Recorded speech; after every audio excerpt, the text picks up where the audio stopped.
Speaker గారి నిర్ణయం మీద రాజకీయ పార్టీగా మేము స్పందించడానికి ఏమీ లేదు. స్పీకర్ గారి నిర్ణయాన్ని వాళ్ళకు నచ్చకపోతే న్యాయస్థానాలు ఉన్నాయి.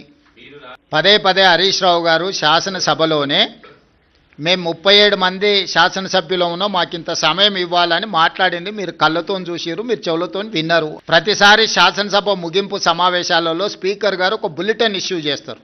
మొన్న జరిగిన శాసనసభ సమావేశాల్లో హరీష్ గారు స్పష్టంగా చెప్పిండ్రు, మా నెంబర్ 36, 37 ఉంది, మా సమయం ఇంత రావాల్సిందే, మాకంత సమయం ఇవ్వమని అడిగినరు.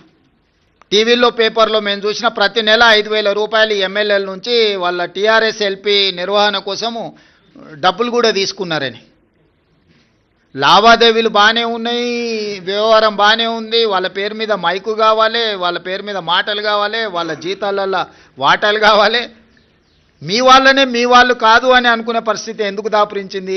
ఇంత రాజకీయంగా ఇంత దుర్భరమైన ఇంత నికృష్టమైన పరిస్థితి ఎవరికైనా వస్తుందా? సొంత పార్టీ ఎమ్మెల్యేలనే మా వాళ్ళు కాదు అని.